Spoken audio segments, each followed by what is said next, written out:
मित्रांनो, आज आपण पार्ट्स ऑफ स्पीच मधील नाउन म्हणजेच नाम हा भाग अभ्यासणार आहोत. सर्वप्रथम आपण पार्ट्स ऑफ स्पीच म्हणजे काय पाहूयात. स्पीच म्हणजे भाषण किंवा बोललं गेलेलं काही एखादी वाक्यांश त्याला आपण स्पीच म्हणतो. आणि त्या बोलल्या गेलेल्या स्पीच मध्ये वाक्यांश मध्ये काही पार्ट्स येतात आणि ते पार्ट्स कोणते असतात तर 8 प्रकारचे असतात. ते noun, pronoun, adjective, verb, adverb, preposition, conjunction, interjection असे पार्ट्स येतात स्पीच मध्ये किंवा वाक्यामध्ये. आणि असे 8 प्रकारचे आहेत. त्याबरोबर आर्टिकल सुद्धा येत असतात. तर पहिला पार्ट ऑफ स्पीच आपण नाउन हा अभ्यासणार आहोत. तर नाउन पाहत असताना त्याला मराठीमध्ये नाम म्हणतात. नाम म्हणजेच थोडक्यामध्ये नाव. अगदी सोपं जर पाहायचं असेल, नाउन म्हणजेच नाम, नाम म्हणजेच नाव. आता याची व्याख्या काय नावाची? It is a name of person, place, thing or an abstract noun. एखाद्या व्यक्तीचं, ठिकाणाचं किंवा एखाद्या वस्तूचं किंवा अबस्ट्रॅक्ट नाउन ते पुढे पाहणार आहोत. याला नाम म्हणतात. आता नावाचे आपण स्थूलमानाने 5 प्रकार केलेले आहेत. पहिला आहे तो टाइप्स ऑफ नाउन मध्ये प्रॉपर नाउन, विशेष नाम. दुसरा आहे कॉमन नाउन, सामान्य नाम. तिसरा आहे कलेक्टिव्ह नाउन, समूहवाचक नाम. चौथं मटेरियल नाउन, वस्तुवाचक नाम. आणि 5वं आहे अबस्ट्रॅक्ट नाउन, त्याला भाववाचक नाम म्हणतो. आता पहिल्यांदा आपण प्रॉपर नाउन आणि कॉमन नाउन हे 2 तुलनात्मक दृष्ट्या पाहूयात, म्हणजे ते समजायला सोपं जाईल. आता प्रॉपर नाम म्हणजे विशेष नाम, एखाद्याला दिलेल्या विशेष नाम. आणि कॉमन नाम म्हणजे सामान्य नाम. सामान्य नाम आणि विशेष नाम हे 2 आपण एकत्रित पाहूयात. पहिलं पाहण्याच्या अगोदर मी दुसरं चालू करेन, कॉमन नाउन. कॉमन नाउनची या ठिकाणी उदाहरणं दिलेली आहेत. Boy, girl, bird, city, animal, river, mountain, country. आणि प्रॉपर नाउनची उदाहरणं आहेत Ram, Sita, eagle, Mumbai, tiger, Ganga, Himalaya, India. हे कम्पॅरेटिव्हली मुद्दाम सारखे नावं दिलेली आहेत. आता कॉमन नाउन म्हणजे काय? जे कॉमन फीचर्स आहेत, वैशिष्ट्य असणाऱ्या एखाद्या बाबींना आपण सामान्यपणे नाम देतो, त्याला कॉमन नाउन. त्याच्यातून कुठल्याही एकाची ओळख पटत नाही.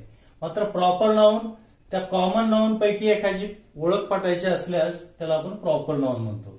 आता हे पहा, बॉय, गर्ल, बर्ड असं म्हटल्याच्या नंतर एका विशिष्ट व्यक्तीची ओळख पटत नाही. बॉय म्हणजे ज्याला पुरुषवाचक आहे, गर्ल म्हणजे स्त्रीवाचक, बर्ड म्हणजे आकाशात उडणारे, सिटी म्हणजे खेडे आणि सिटी असे आपण तुलना करतो. सिटी म्हणजे उंच उंच इमारती, तिथं हॉस्पिटल, ट्रॅफिक, मोठ्या अम्युनिटीज, दवाखाने, याला सिटीज म्हणतो किंवा उद्योगधंदे वगैरे असतात. अॅनिमल म्हणजे जे पाळीव आणि हिंस्र दोन्ही असतात, जशी गाय, गुरे, ढोरे, मेंढ्या, शेळ्या, वाघ, सिंह, याला अॅनिमल म्हणतो. रिव्हर जो नदीचा किंवा एखाद्या पाण्याचा प्रवाह वाहतो त्याला आपण रिव्हर म्हणतो, नदी. माउंटेन जो समुद्र सपाटीपासून उंचच भाग असतो त्याला माउंटेन. कंट्री देश, म्हणजे एखाद्या देशाला देश केव्हा म्हटलं जातं तेव्हा त्याला टेरिटरी आहे, भूभाग आहे, लोकसंख्या आहे, तिथलं शासन आहे आणि सार्वभौमत्व आहे, त्याला आपण कंट्री म्हणतो. आता कंट्री म्हणलं तर आपल्याला लक्षात येणार नाही. कंट्रीज किती आहेत जगामध्ये? भरपूर आहेत. 192-93 जे युनोचे सदस्य राष्ट्र आहेत ते जर धरले तर अशा कंट्रीज भरपूर आहेत. सिटीज भरपूर आहेत. Mumbai, Delhi, Kolkata, Lahore, London, Washington, Paris अशा सिटीज आहेत. अॅनिमल भरपूर आहेत, बर्ड सुद्धा भरपूर आहेत. पण बॉय म्हटल्यानंतर भरपूर मुलं आहेत. माझा मुलगा अभ्यासात खूप हुशार आहे म्हणतो, पण त्याला 3 मुलं आहेत. कोणतं अभ्यासात हुशार? जेव्हा आपण राम म्हणतो, राम नावाचा मुलगा अभ्यासात हुशार आहे म्हटल्याच्या नंतर तिन्हीपैकी एकाची ओळख पडते, तेव्हा हा राम काय झाला? विशेष झाला. सामान्य नावामधून एखाद्याची ओळख पटण्यासाठी विशेष नाम वापरलं. गर्ल, माझी मुलगी स्वयंपाकात खूप हुशार आहे असं म्हणतो. मग कोणती मुलगी? 4 मुली आहेत, तर सीता नावाची मुलगी म्हटल्याच्या नंतर त्या सीतेची ओळख पडते. म्हणून कॉमन, सामान्यामधून एखाद्या विशिष्टाची ओळख पटायची असल्यास ते विशेष नाम वापरलं जाते. आता बर्ड म्हणजे पक्षी. आकाशात अनेक प्रकारचे जे आकाशात उडणारे जीव आहेत त्यांना आपण पक्षी म्हणतो. चिमणी उडते, कावळा उडतो, गरुड उडतो, कबूतर उडतो, अनेक पक्षी, पोपट उडतो. तर त्याच्यापैकी ईगल म्हटल्याच्या नंतर की हा आकाशातच उडणारा आहे, पण उतुंग भराने घेणारा उंच असा मोठा सशक्त पक्षी ईगल म्हणून जातं. सिटी अनेक सिटी आहेत, मुंबई, दिल्ली, कोलकाता, पटना. पण मुंबई म्हटल्याच्या नंतर लगेच लक्षात येते की भारताची आर्थिक राजधानी आणि महाराष्ट्राची राजधानी असलेलं शहर म्हणून ओळखलं जातं. अॅनिमल्स भरपूर आहेत, गारी, म्हशी, मांजर, कुत्रे, घोडं, गाढव. पण टायगर म्हटलं की लगेच सिंह, काळ्या पट्ट्याचा, लाल पट्ट्याचा असा तो वाघ लक्षात येतो. म्हणजे सामान्यामधून विशिष्टाची ओळख पडते. त्याच्यानंतर रिव्हर, वाहणारे प्रवाह पाण्याचे भरपूर आहेत. पण गंगा म्हटल्याच्या नंतर लगेच एक पवित्र नदी आपल्या हिमालयातून उगव पाहणारी आपल्या लक्षात येते. त्याच्यानंतर सिंधू, ब्रह्मपुत्रा, गोदावरी म्हटल्याच्या नंतर नदीचे नाव आहेत, आपण विशेषाने जाणवतो.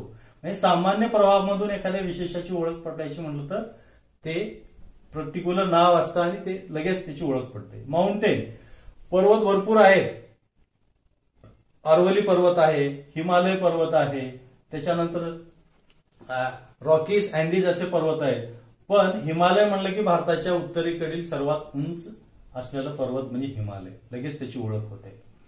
त्याच्यानंतर कंट्री अनेक आहेत, रशिया आहे, अमेरिका आहे, पाकिस्तान आहे, चीन आहे, बांगलादेश, भूतान. पण इंडिया म्हणलं की आपल्या देशाची लगेच ओळख पडते. म्हणून सामान्य नावातून विशेष ओळख पटवणारे जे नाव असतात त्यांना विशेष नाव म्हणतात. मला वाटतं या ठिकाणी या उदाहरणावरून तुम्हाला लक्षात आलं असेल. आता तिसरा प्रकार पाहूयात, कलेक्टिव्ह नाउन. कलेक्टिव्ह नाउन म्हणजे समूहवाचक नाम. समूह म्हणजे एका समूहाला दिलेलं कलेक्टिव्हली नाम, त्याला काय म्हणतात, कलेक्टिव्ह नाउन. आता याचं उदाहरण पहा, class, team, army, flock, herd. Class म्हणजे एक वर्ग असतो, 6वीचा, 10वीचा, 12वीचा, MA चा, BA चा किंवा अन्य कुठल्याचा. तर क्लास म्हणजे एक मुलगा नसतो. क्लास म्हटल्याच्या नंतर एक 50 विद्यार्थ्याचा क्लास असतो, 25चा असतो किंवा 100 विद्यार्थ्याचा क्लास असतो, तो क्लास. किंवा एखादी क्लास आपण या अर्थाने वापरतो की रिलिजन अँड क्लास, म्हणजे आता तो कुठला मध्यमवर्गीय आहे, उच्चवर्गीय आहे, श्रीमंत आहे, गरीब आहे, अशा दृष्टीने आपण क्लास वापरतो. मग त्याच्यामध्ये काय, आता मध्यमवर्गीय म्हणलं तर किती असतात, अनेक लोक असतात.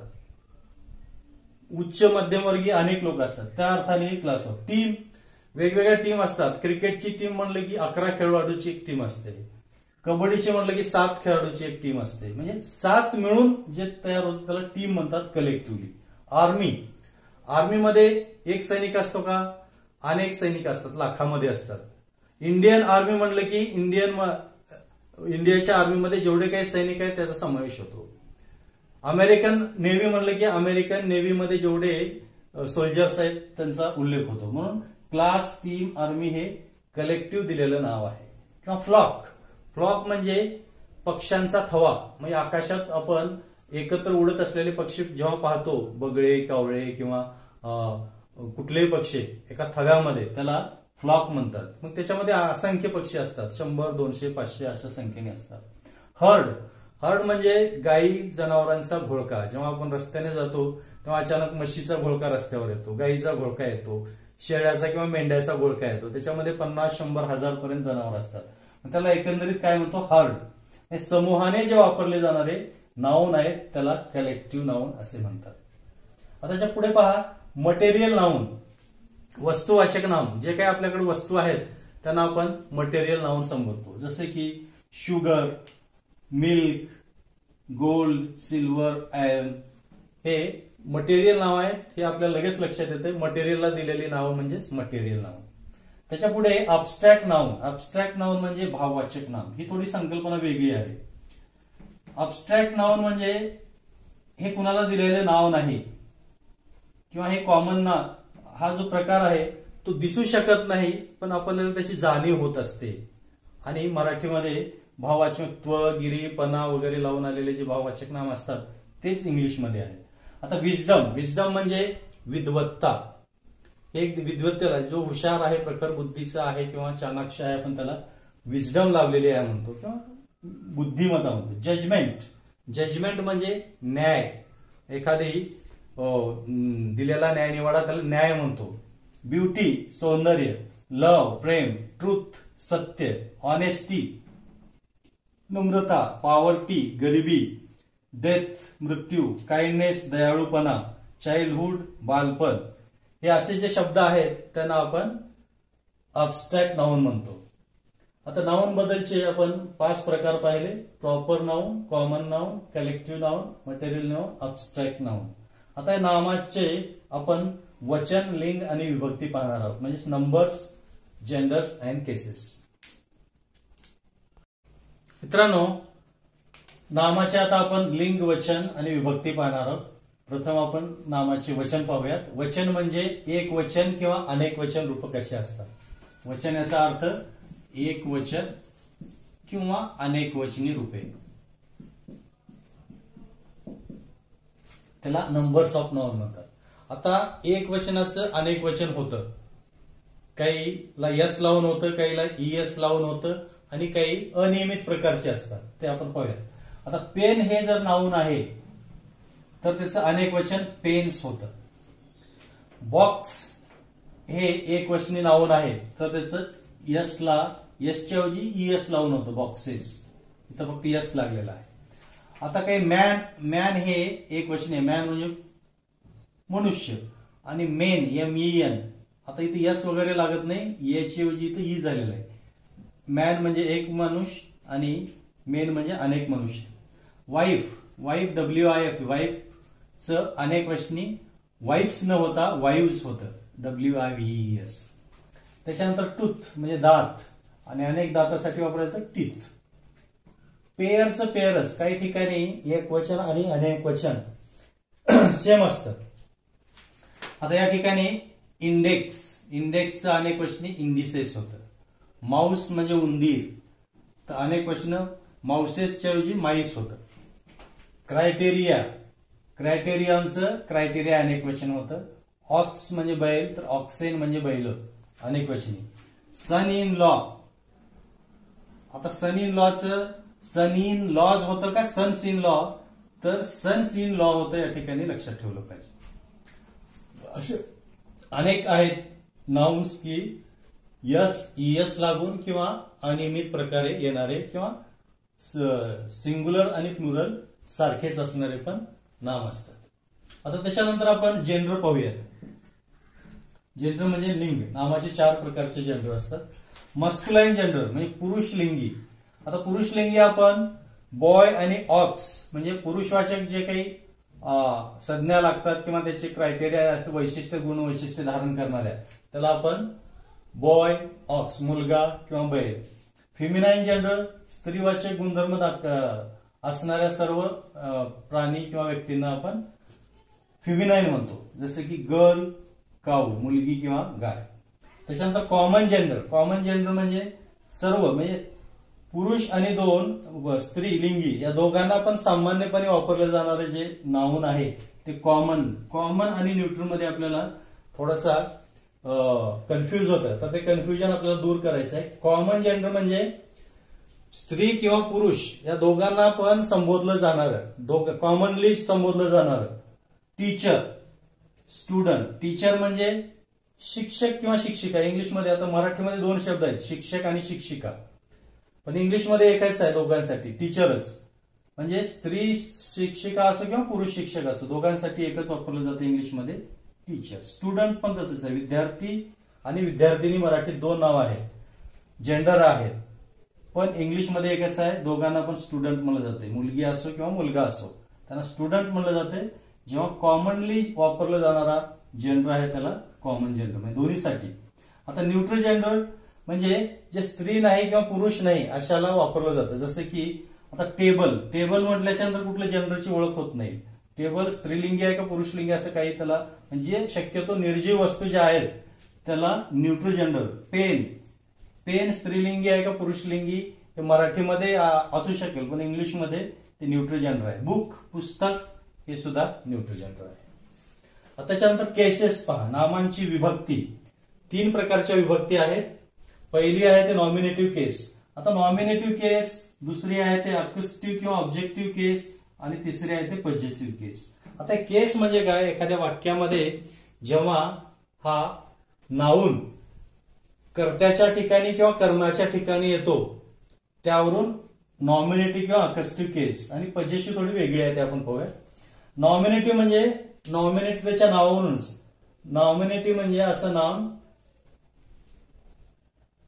जे की कर्त्याच्या ठिकाणी येते वाक्यामध्ये, सब्जेक्टच्या ठिकाणी, त्याला नॉमिनेटिव्ह. त्याचं उदाहरण पहा.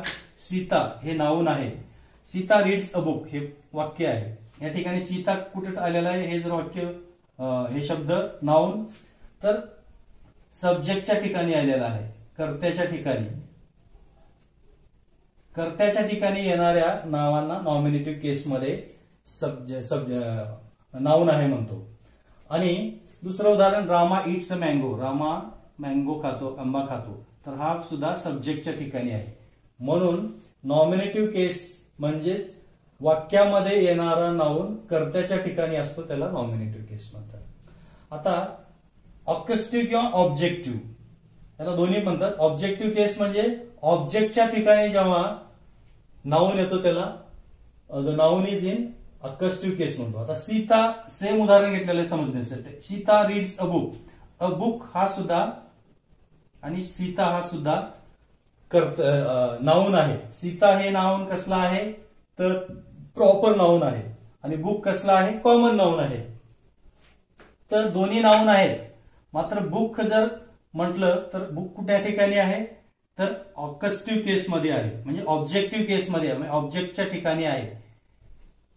आणि सीता कुठल्या केसमध्ये आहे म्हणलं तर नॉमिनेटिव्ह केस. सेम रामा इथं नॉमिनेटिव्ह केसमध्ये आहे सब्जेक्ट, आणि या ठिकाणी मँगो हा सुद्धा नाऊन आहे. A mango. Rama it's a mango हा ऑब्जेक्टिव्ह केसमध्ये आहे, म्हणजे अकस्टिव्ह केसमध्ये आहे. या नॉमिनेटिव्ह आणि ऑब्जेक्टिव्ह केसवर उदाहरणावरून हे दोन्ही आपल्याला क्लिअर झाले असेल. आता पजेसिव्ह केस. पजेसिव्ह केस त्याच्या अर्थावरून, पजेस म्हणजे एखाद्याची मालकी असणे. I possess a car. माझ्याकडे कार आहे. I possess bike. आय म्हणजे माझ्याकडे कार आहे, मोटरसायकल आहे. पजेशन म्हणजे माझी मालकी दर्शवणारा शब्द. म्हणजे एखाद्या नामाचं काय आहे हे दर्शवण्यासाठी जेव्हा एखादी विभक्ती वापरली जाते त्याला पजेसिव्ह केस म्हणतात. हे समजण्यासाठी अगदी सोपं आहे. Rama has stolen Sita's book. Apostrophe S लावून जेव्हा असतो, रामाने सीतेचं एक पुस्तक चोरलं. कुणाचं पुस्तक? सीतेचं पुस्तक. म्हणजे सीतेच्या मालकीचं असलं तर अपॉस्ट्रॉफी लागलं. हे पुस्तक आहे पण कुणाच्या मालकीचं आहे? सीतेच्या.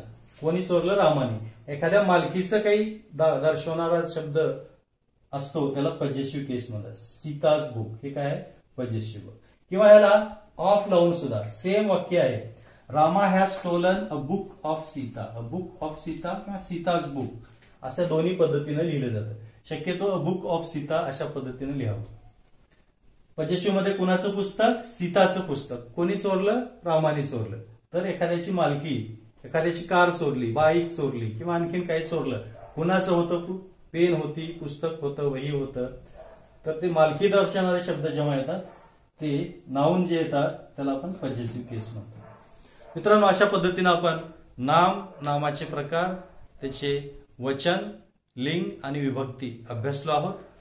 आपल्याला हे समजलं असं गृहीत धरून आपण इथेच थांबूया. आपण पुन्हा भेटूया. धन्यवाद. मित्रांनो, हा व्हिडिओ आपल्याला आवडल्यास लाईक व शेअर करा. तसेच नवीन व्ह्यूअर्सनी चॅनलला सबस्क्राईब करा. कॉमेंट लिहायला पण विसरू नका.